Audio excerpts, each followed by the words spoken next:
Ignite your curiosity with Austin Next. We're watching Austin transform from a thriving ecosystem into a global superstar. With our host, Jason Scharf, we aspire to better comprehend the true nature of innovation. Together, we will uncover what makes a successful ecosystem and navigate the technologies shaping our future. Now let's dive into what's next.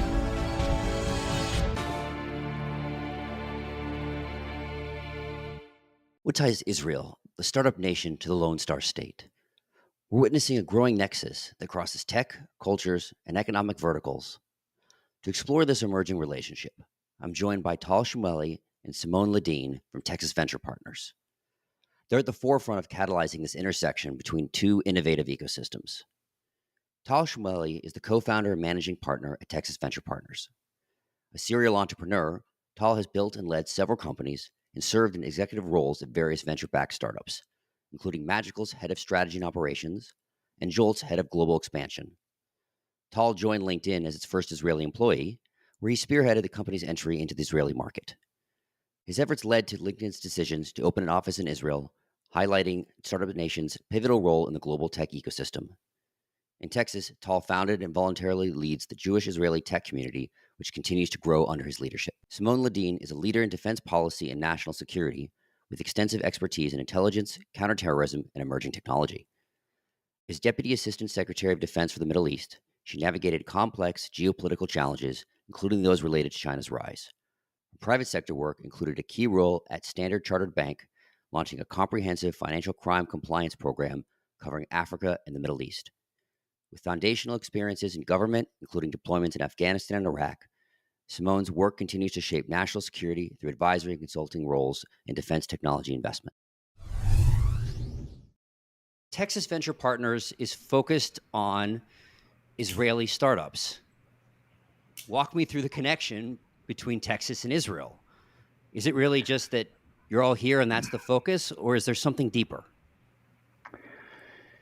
It started off almost coincidentally. I came to Austin in July of 2021, and I kind of looked around to see what other Israeli entrepreneurs are there, and I got to meet a bunch.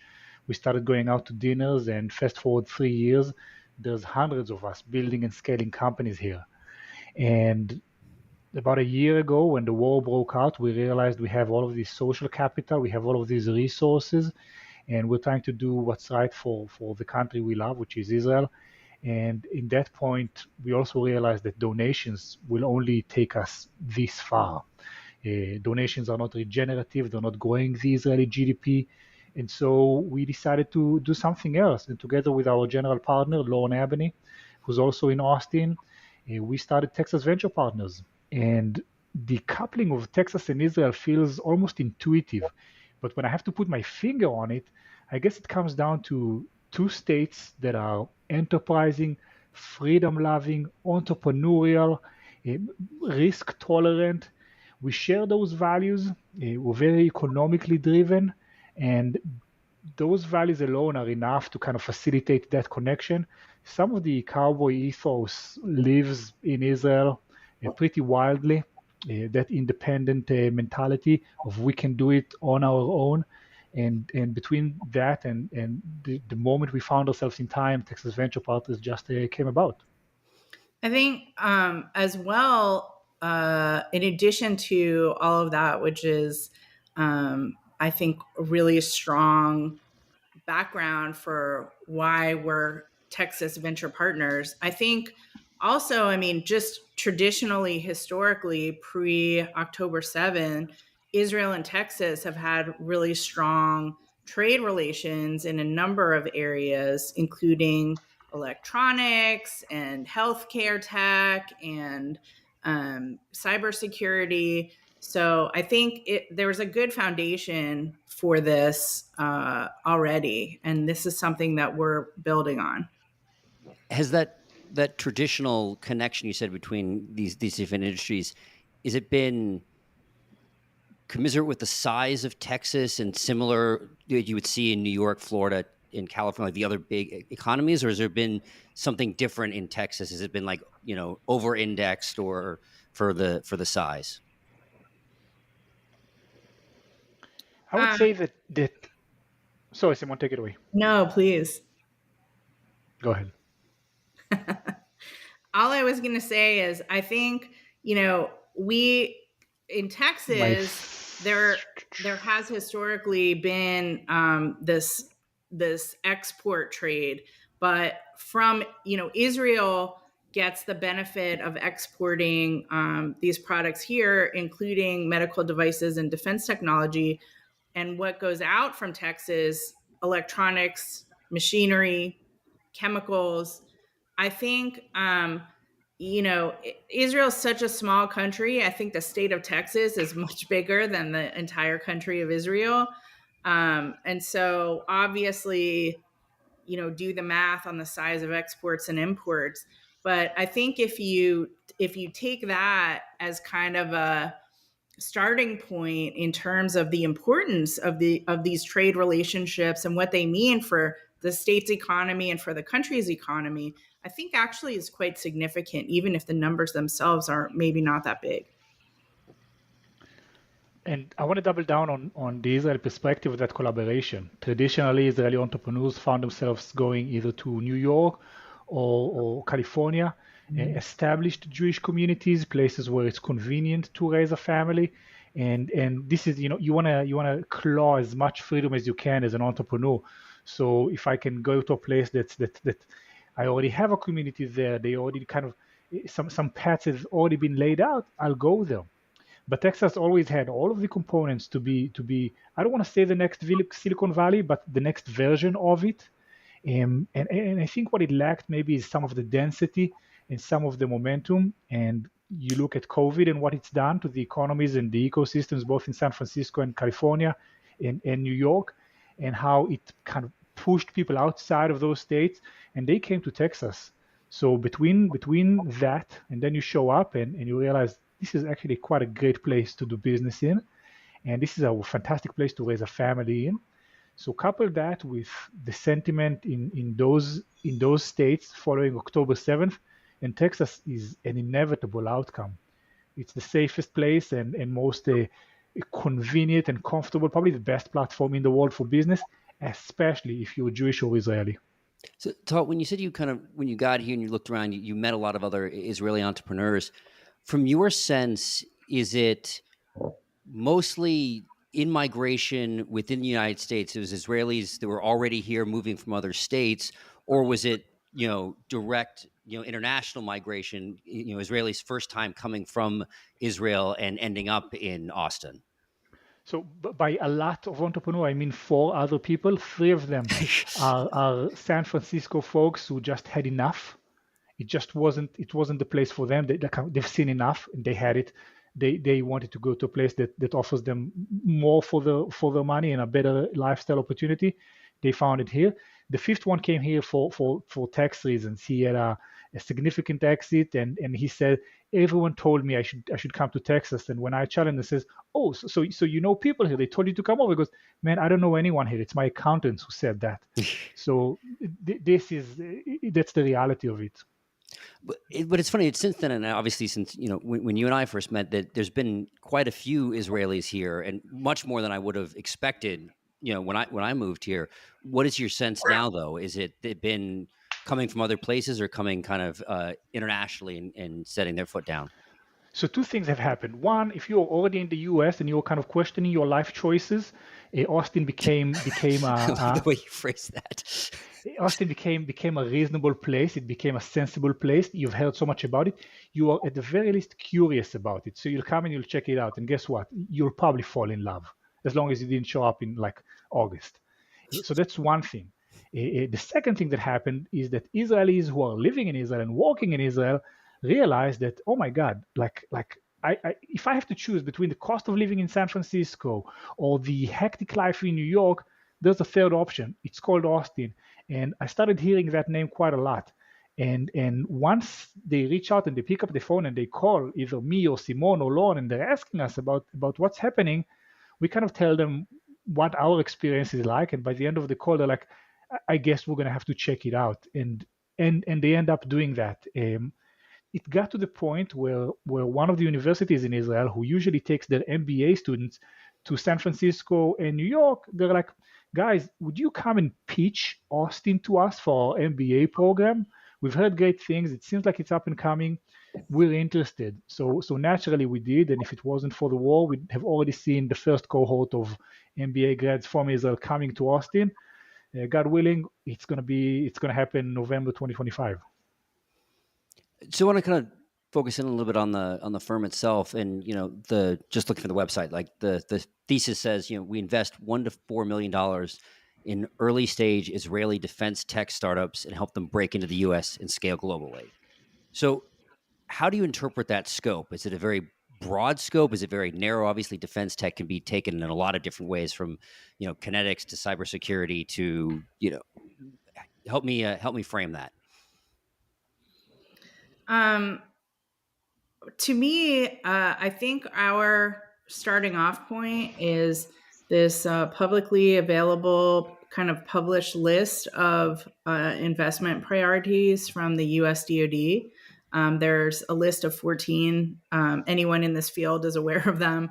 That's kind of a starting off point for us.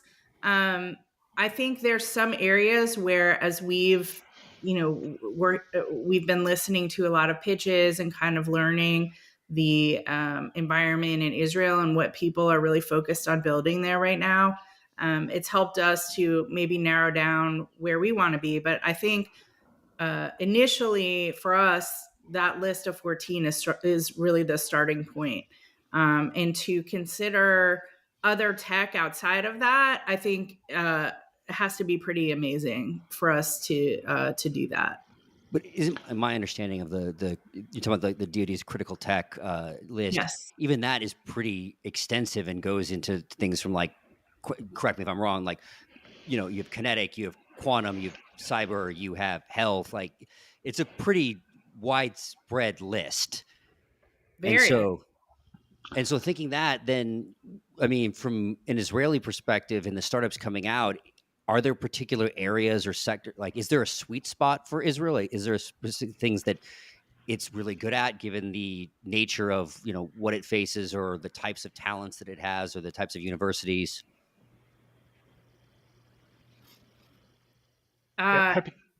Yeah, over to you, Tal. So when we overlaid, we've put our thesis together. We wanted to make it as broad as it makes sense, so we can capture as much opportunity, but also not too broad, so it doesn't get diluted and become like an everything fund. So when you think of Lorne's background, started 2 companies from scratch, managed them, IPO them, becoming the youngest ever CEO on the Toronto Stock Exchange. So obviously, a business architect of the highest caliber can help our companies grow and scale and reach meaningful size.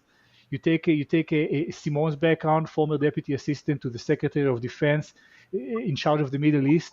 I mean, no one knows the DoD better, can open any door in the Pentagon. You take myself, deep roots in Israel, in the entrepreneurial community, an international career, a strong operator, and you get this trinity.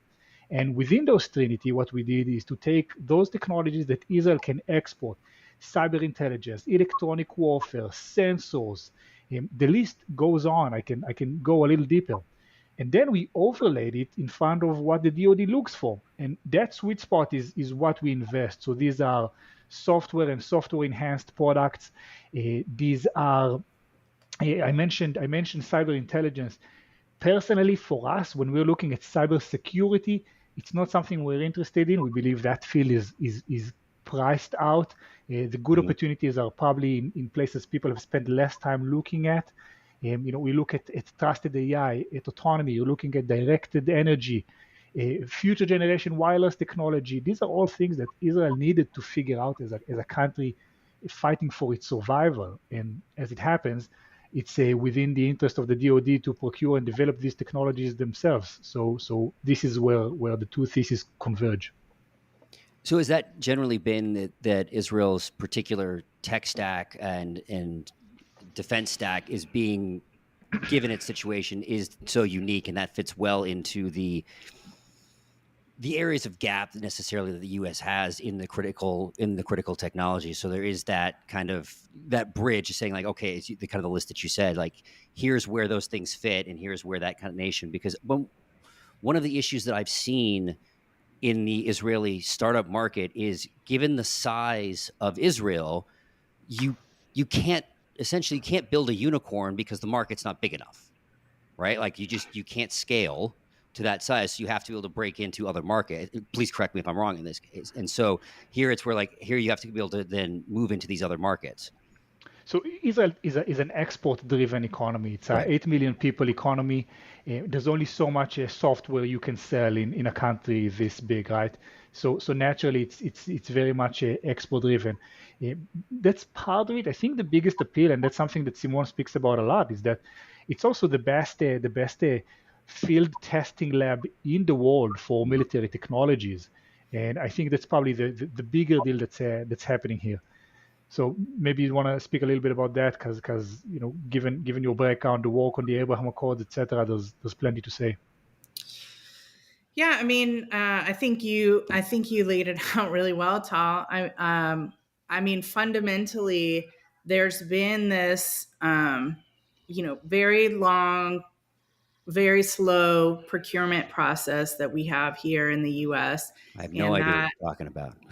And that it's painful and has caused us, the current situation has, this is the result of these bureaucratic processes smothering, all creativity, if we're being honest.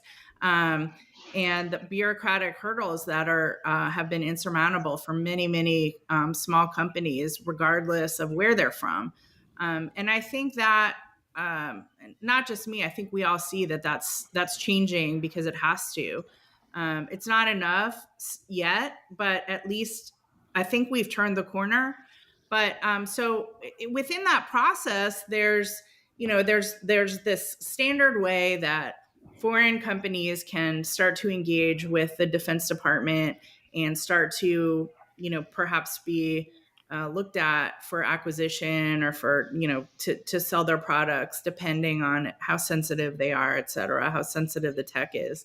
But I think there's all these, again, even within the services or within, the broader DoD, there's a lot of change happening and a lot more interest in, well, if they can do this, let's talk to them. And then there are also a couple of smaller offices that, some of which have been around for a while, like the IWTSD, used to be called, Defense loves the acronyms, don't they? CTTSO. Yeah. I'm going to tell you that I knew what the CTTSO was, because that was my era.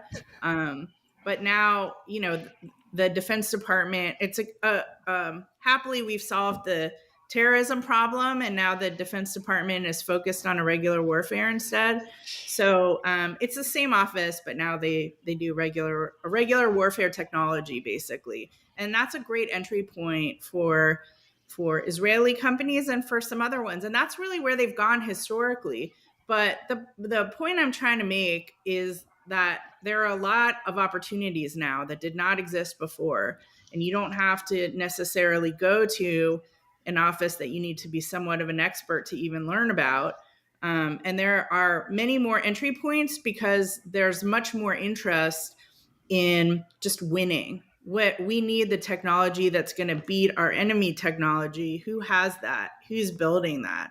And I think one of the exciting things, if you can say, is that some of the Israeli tech, as Tal said, is being used in battles today, in combat today, and is going up against, in some cases, Chinese, Iranian, Russian technology. And so these are the same adversaries the US is facing. And so we can actually test these things and see if they work, in real time today. And that's also happening in Ukraine, but it's happening in Israel as well.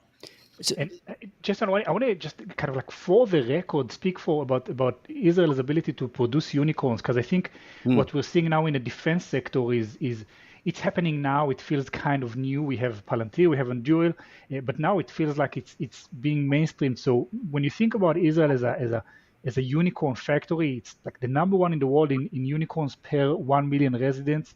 more than anywhere else. Mm. And if you think of Israeli founded unicorns that are based in the US, so as of last year, there were 54 of them in the US. 54 companies born in Israel came to the US worth over $1 billion. The only country that has more is India.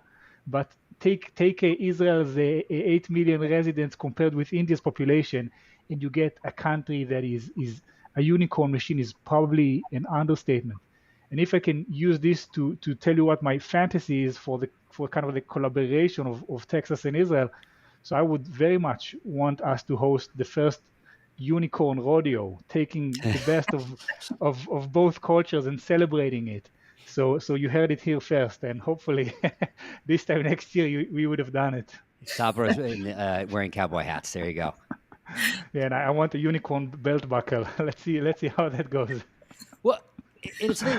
I want to dive into the procurement for a second, because I think, we talk about like the negatives of cost plus and all the problems that we see, and then of course, like, I know this isn't defense tech, but the issues we're seeing with Boeing right now in space, and the Starliner issues that are now having it beeping and weird sounds that's coming down, and who knows what that. Yeah, I say so. It's we've seen bad sci-fi movies that start that way. So like, I don't know. I'm uncomfortable when my fridge is making sounds I don't know. So can you imagine being stuck in space and having those sounds? Or when a spaceship is coming down to Earth and like that. Like someone was making a joke on X today. They're like, we've heard this before. It's a countdown timer. Like, but the question is like, when you said, like, obviously when there is existential threat on the line, you can get these things out faster. You have a different sense. So what can we learn from a process perspective for procurement? What is Israel doing differently to actually move those processes faster to get things from concept to the field? Well, I hate to sound cynical about it, but it's called a surprise attack. And on October 7th, when we realized just exactly what was going on and the scale of this attack, half of the people working in Israel have some ties to tech or high tech. And immediately we realized this is above the scope of anything we've seen before. It's all hands on deck. People dropped everything they left and they went to fight, whether they were called or whether they just felt like they had to. Part of the war efforts meant that people were putting their companies at the hand of the military, saying, we've got some video analytics capabilities. Can you use them to trace hostages? We've got some manufacturing capabilities. Can you use them to do this or that? So we had to cut through a lot of red tape in order to do that. The army found a way to accommodate and kind of contain a lot of civilian technologies into the army. And now, having seen the upside of it, there's a lot of willingness within the Israeli DARPA to kind of streamline these processes and use them in a proactive manner rather than in a reactive manner. I mean, I'm sorry if it sounded cynical, but it takes a huge disruption to make those systems kind of change their ways, and we experienced it. So then I'm afraid to say this. So then prior to October 7th, they were as bureaucratic and as slow. So they weren't as kind of forward thinking before. So the way it would have worked, the Israeli primes would have probably gobbled up a lot of the innovation, and they would acquire those companies, or these companies would have been like their contractors, and then the way to the US would have been, as it is now. And now we're realizing, gee, we just can't move fast enough. So you have to innovate outside of those primes, and then find your way to the market.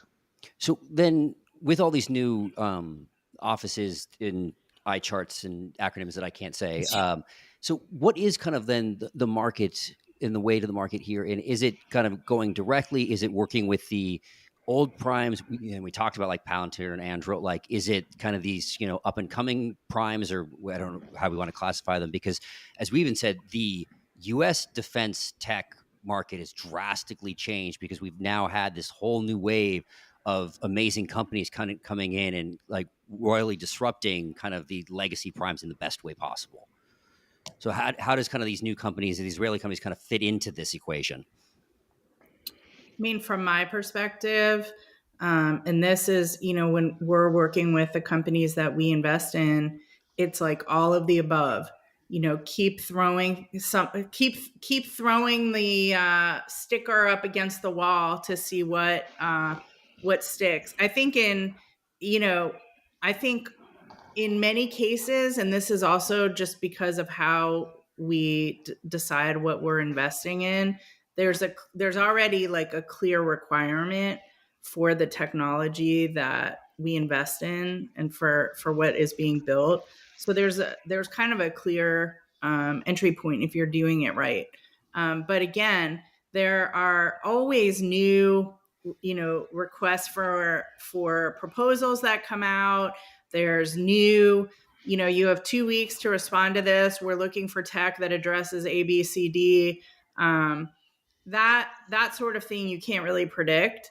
And that can be a really exciting way forward. I mean, the SBIR process, I'm not a huge fan of the SBIR process and the SBIR zombie companies. I've seen, Or the mills. I've seen, yeah. Well, I don't know if you're familiar with Amanda Bressler's work, but she has a huge body of work. She's not here in Texas anymore, unfortunately. They moved back up to the DC area. But she and her company have done a really helpful kind of data survey of the SBIR companies and kind of what happens to them, like what percentage of them actually make it. It's not good. And so, we've sort of realized like that's not the ideal way forward. And again, like you mentioned, there's so many new kind of pots of money and authorities and things that different parts of the DoD can do to invest in this technology and actually start using it, start testing it. And that's really what we're going for. But I also want to say that the primes can be important partners. It just also like, don't give them your IP. I think a lot of people who are new to this field get excited if they get a meeting with, one of the primes. And I don't want to cast aspersions, but everyone should be careful to protect their IP.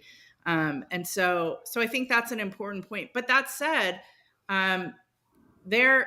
primes can be a really helpful partner, especially too for companies that are new, that are starting out, that let's say don't have the infrastructure to really try to get contracts that they might actually be competitive for. And partnering with a prime or becoming a sub for a contract could be a really, really important part of the journey for a defense tech startup. So I want primes or large companies, whatever frames you want to use, whatever vertical, you want them to compete and innovate.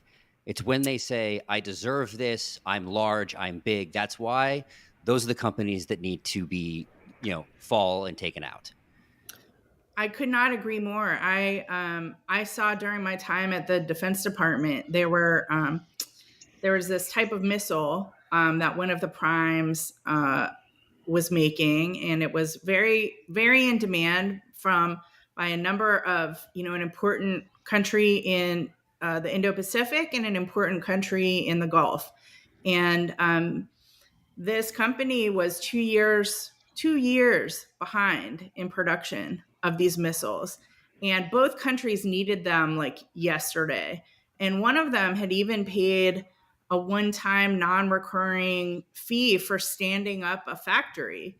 And still their delivery was going to be 2 years late. And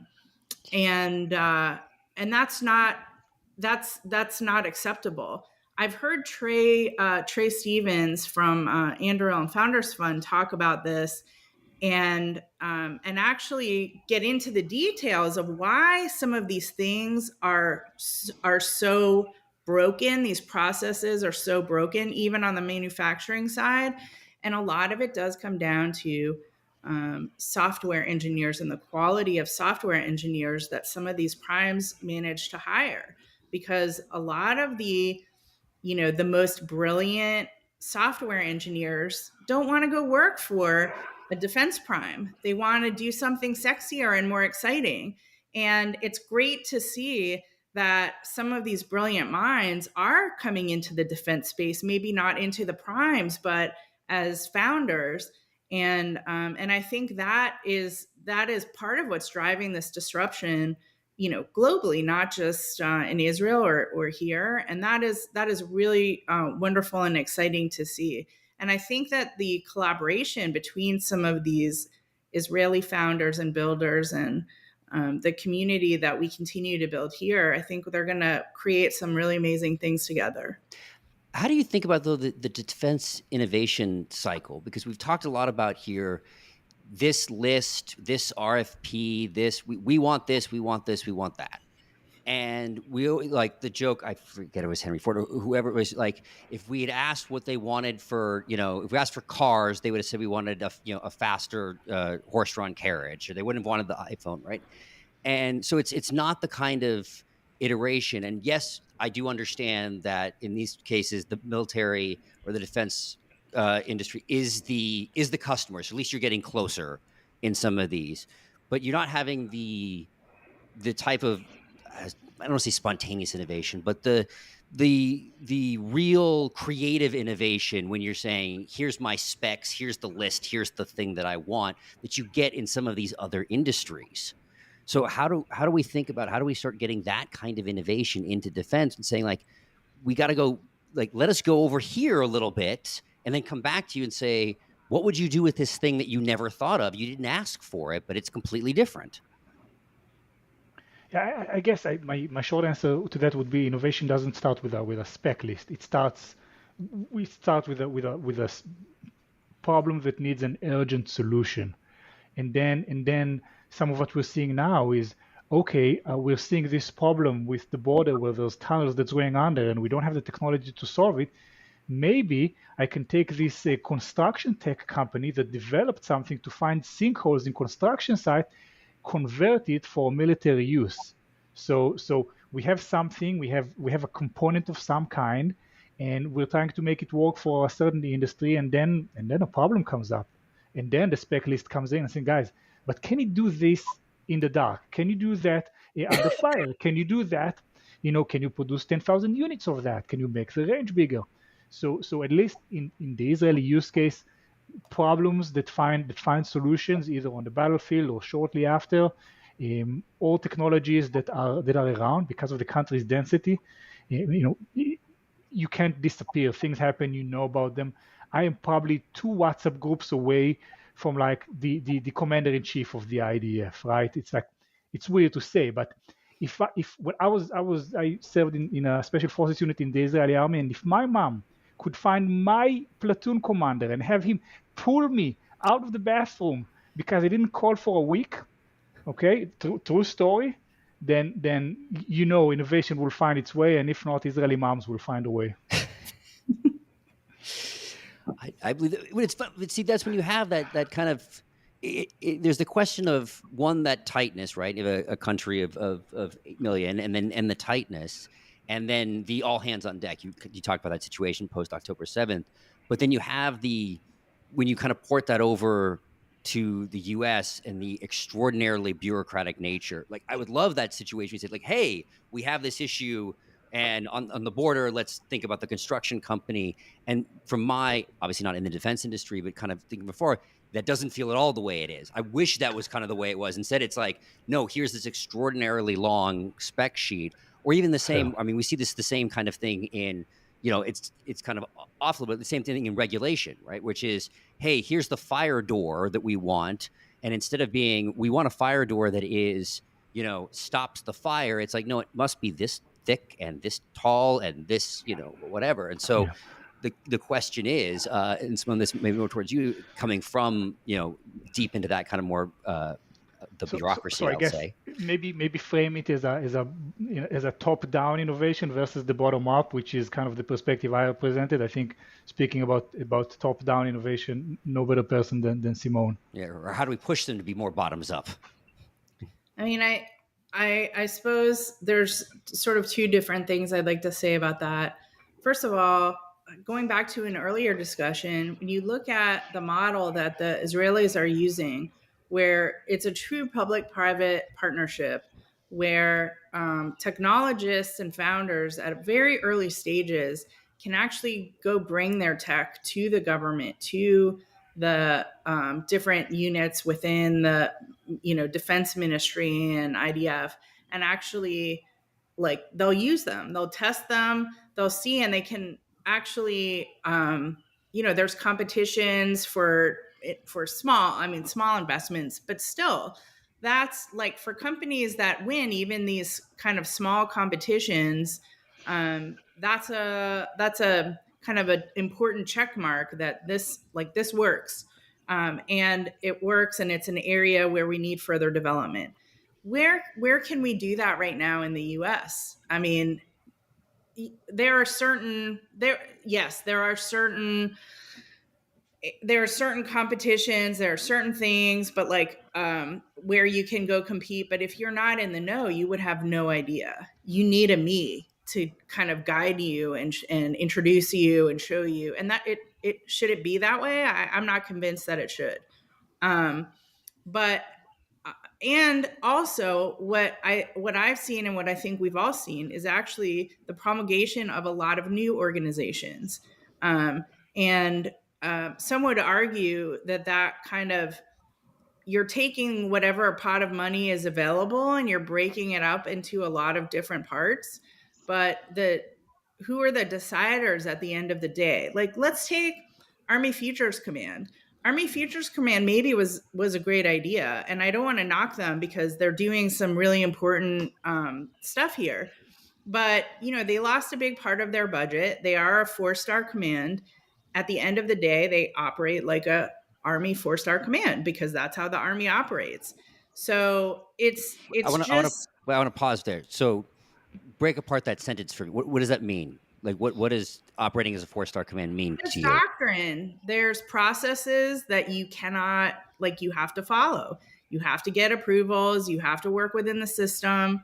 And we've seen over time, over decades, that unfortunately can result in companies with very important innovative tech not being able to survive long enough to make it to a defense contract, an Army contract, or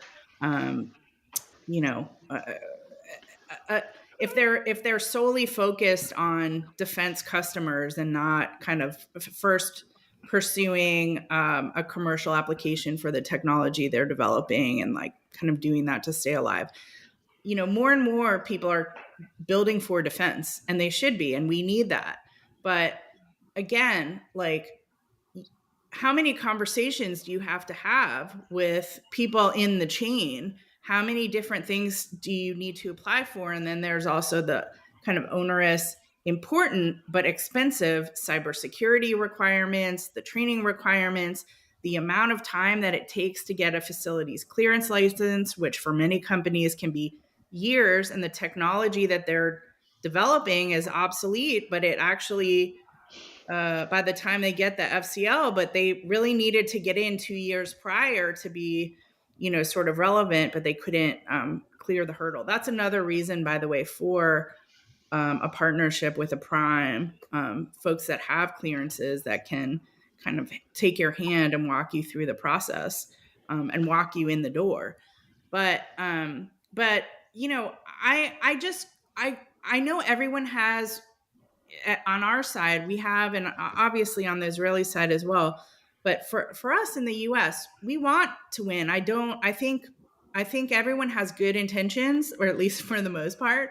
But I do think that creating new offices and new decision makers doesn't fix the fundamental problem. You're just masking it.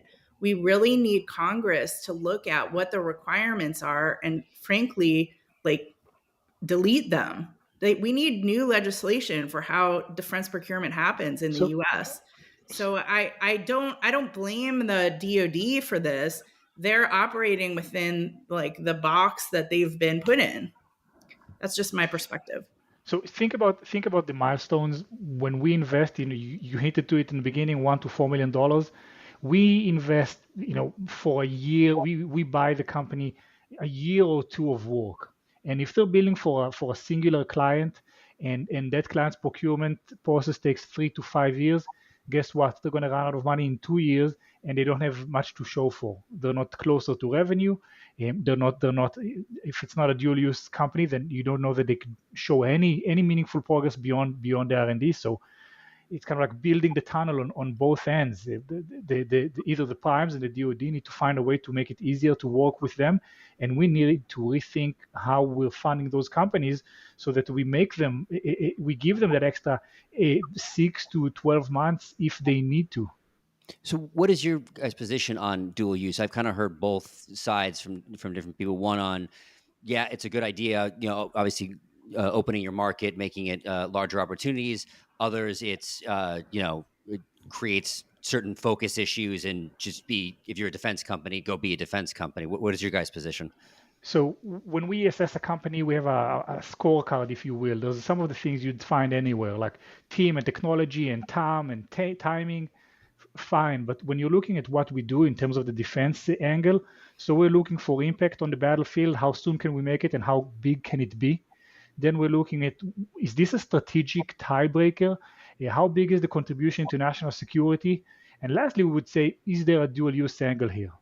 Right? And sometimes we find ourselves saying, whoa, this technology is so powerful that if we are to make it a dual use company, we're probably going to have to sterilize it a little bit. We have to take some of the sting out because it's too powerful to be used by a corporation, for example. I mean, personally, yeah. I mean, there are a number of companies that I can think of that they're just pure defense companies, and I think that's right. I do think in some cases there's like law enforcement application, so I wouldn't call that. Light I don't know dual if you use, light dual use, but because there's a lot of kind of transferable tech, but and especially if you're looking outside the U.S., there's a lot of complementary things that the militaries and law enforcement can do, but yeah, I think as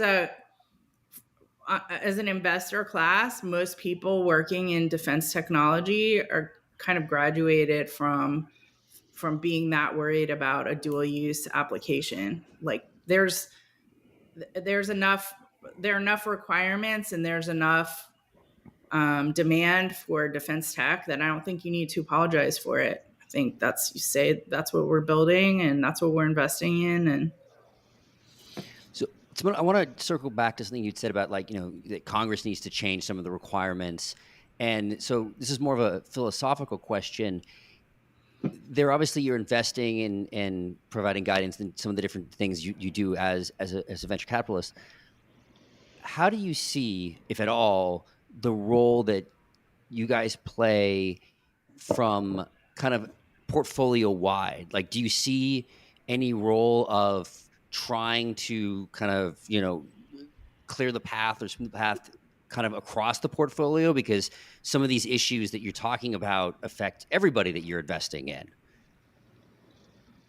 And it's a great question, and it's something we work very hard on, because that value add, we try to go beyond capital in supporting our founders, and we see that even companies that are technically too late a stage for us to invest in, too expensive, they will let us into the company, into the capital table in the price of the previous round, because they see that DoD readiness, the ability to like hit the ground running in the US is absolutely critical, and very few funds can offer that as a value add. So thankfully we do that. And now there's a question that we need to ask: what's the best way to take that capability that we have in house and use it in the service of our industry, in the service of our country, in the service of US national security? And it's not an easy question to answer. We try and create those processes and put them in place so that it's easy for us to get the companies through the process. but there's definitely room to do more. When we started the fund, we started it with three goals. Number one was to support the Israeli economy and ecosystem in the darkest hour. Number two is generate outsized returns for our investors, and number three is position Texas as the defense tech capital of the world. And I think if Texas is to lean into that role, some of it would be by making those pathways into the DoD a little easier, more streamlined, quicker. So I want to kind of pull a thread actually in the last thing you just said there. So you're here in Austin, and Austin is actually growing in prominence as a defense tech hub. I mean, there was a really funny, I think it was somebody this was on X, somebody, I think it was in Miami, and was saying like, hey, you don't need to move to Austin or the Gundo for a defense tech. So it's like, okay, the zeitgeist now is we're one of the two places that everybody is going to for defense tech. So there is at least in the in the atmosphere, there's that sense, and then just the companies that are here, the companies that are growing. We're having a number of unicorns, like Saronic just a couple of weeks ago hit unicorn status. So like that is starting, and that kind of flywheel is really starting to go. So where do you see, one, how is that influencing you, and two, where's you seeing that kind of flywheel starting to hit? So look, if you're in Texas, you're gonna have to get into your truck and drive somewhere. When your day starts. So it's true. You don't have to be in Austin to build in defense tech. It's a fair statement, but it's not about Austin for defense tech. It's about Austin as a thriving ecosystem with enough gravity to lure in the right entrepreneurs, put them in close proximity to investors, to talent, to other builders, to ideas, and also give them the life that they need to have in order to keep building and avoid burnout. And it's a combination of stimulation and relaxation and ability to disconnect. And I've lived in Australia and in London and Dublin and of course a bunch of places in Israel. I've never seen a combination so balanced of those traits. And I think from a U.S. perspective, there's two. With all due respect to my friends in the Gundo, I think first of all the tax situation is slightly different.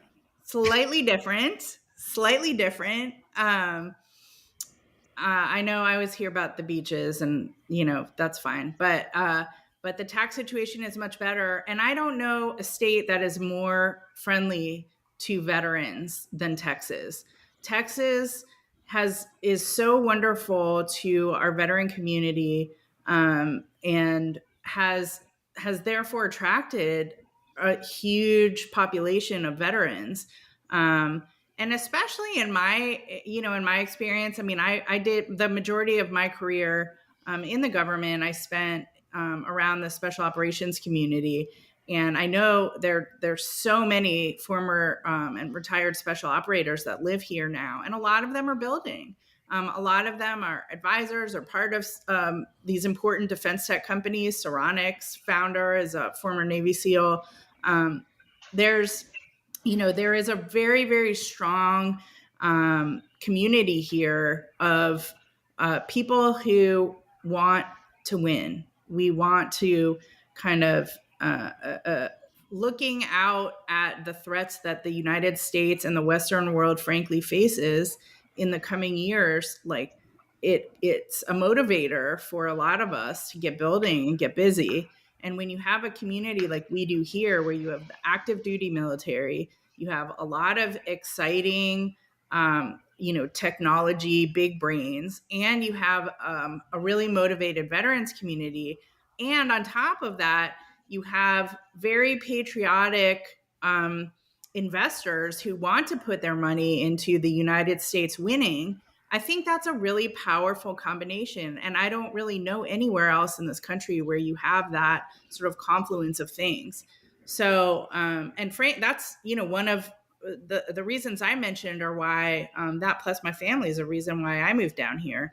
And it's been super exciting and actually has far exceeded my expectations. And in terms of just the quality of people and the quality of things that are being built here. And I think we all get excited when we meet other people who are kind of on our same wavelength and building cool things.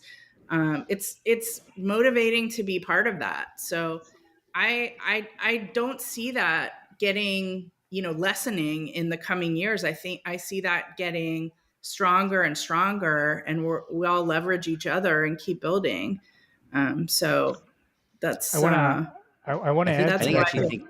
think I actually think something that you left off that I think really fits well here is we say building. We always use that in the abstract, but I think especially in such a significant portion of defense tech, it actually is building physical things, and Yes. we can do that here.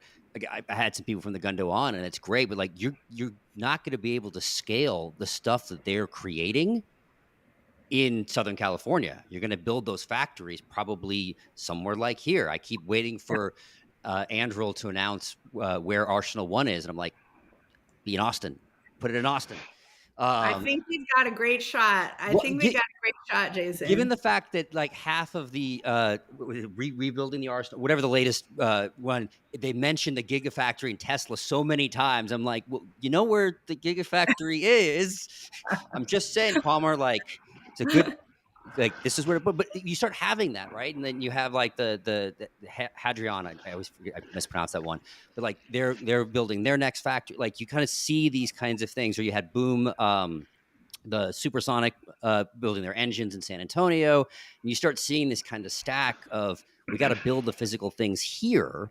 And then one of the things that also I think that I think isn't talked about as much is when you start having those physical plants that doesn't have the economic bifurcation that you have in some of the other places like San Francisco, where it's like, oh, it's a service industry and the tech workers, like, oh no, you can go straight out of high school and go work at the Gigafactory. You can go at all of these places. And so it's a economic prosperity kind of all the way around. So, and we have the space to go build a giant Samsung plant, a Gigafactory. Like, I remember, when they were building the Gigafactory, my wife was like, oh yeah, you should go take your son out there. I was like, okay, but I hope we can find it and don't miss it. And then we took the turn. I was like, no, you cannot miss that.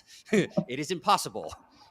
And that's I, that's another important point, because, by the way, when you're talking about defense technology, you're talking about weapons. It's not just, software and or vehicles. You're talking about explosives, explosive material, chemicals, all of those types of things. And when you start digging into the regulatory requirements, obviously the federal regulatory requirements are significant, You but you don't put them different. downtown?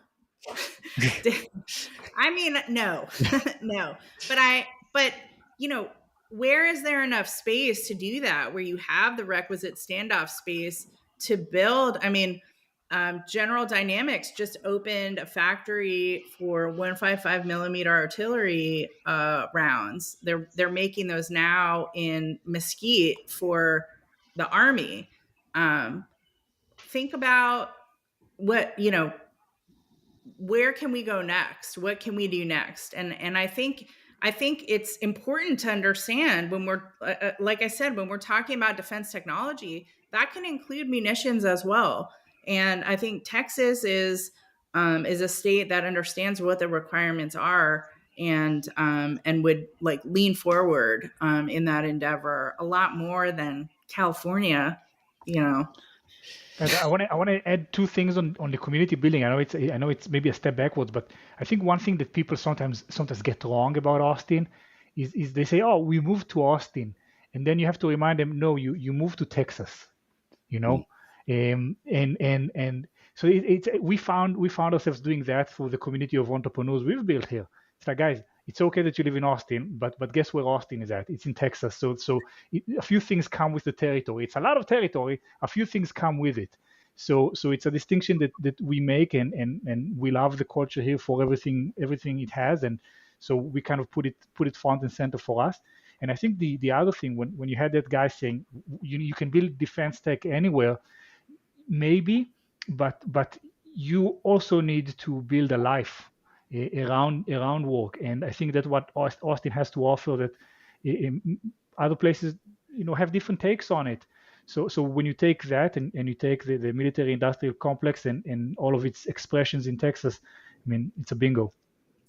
Yeah. So what I remember when I moved here and I raised my hand and said, "Hey, I'm here in Austin," and I met people in Dallas and San Antonio and Houston without even trying. So we're definitely here. And so I think Simone, you'd asked what's next. I think it's a good launching point for my last question. I always end with the same question, but Tal, because of the way you just said that, I'm going to ask a different question. So I usually ask what's next Austin, but because of this, then so Tal, what's next Texas? You know, I'm an Israeli. I have a funny accent.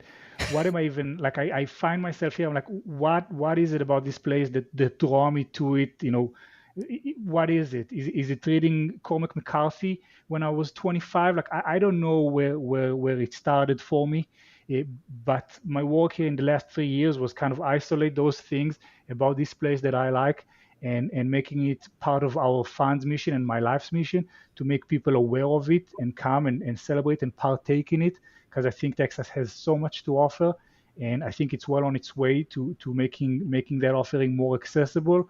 My one ask is not for Texas, you know, it's not what's next Texas, it's what's next for the people who are considering Texas as a home. It's not perfect, but it's pretty close to it. Let's work to make it the place we want it to be, and kind of in the Austin way of keeping Austin weird. So let's keep Texas and preserve the good. Simone? I don't know how I can improve on that. Yeah, I mean, I agree wholeheartedly. And I think, you know, I also love, frankly, in my own experience in the days after October 7th, I saw a lot of my neighbors putting up Israeli flags and, you know, being very, being good, I guess people say being good allies. And I think that environment in this really hyper political world that we're all in right now, and unfortunately, support for Israel has very sadly become a political issue. I don't see that here, and I don't feel that here. Obviously, there's a lot of feelings, you know, globally, and we're all on social media and we see all of that. But it's not something that has really penetrated our daily lives in a direct way. And I can't say how valuable and important that is. And I think it also speaks well to the fact that we share the same kind of values and ideals. And so I think when we look at the threats that Western civilization broadly is facing in like now and in the future, I think this is a great place for like-minded people to be and to work on solving some of these problems and meeting some of these challenges. And so, yeah, I'm just excited to be part of this amazing group of people, and just, you know, I think I'm optimistic. Maybe short term, not that optimistic, but I think long term, I think we really can do a lot together. And I think I'm excited to see what we're able to build together. So what's next, Austin? We're glad you've joined us on this journey. Please subscribe at your favorite podcast catcher, leave us a review, and let your colleagues know about us. This will help us grow the podcast and continue bringing you unique interviews and insights. Thanks again for listening, and see you soon.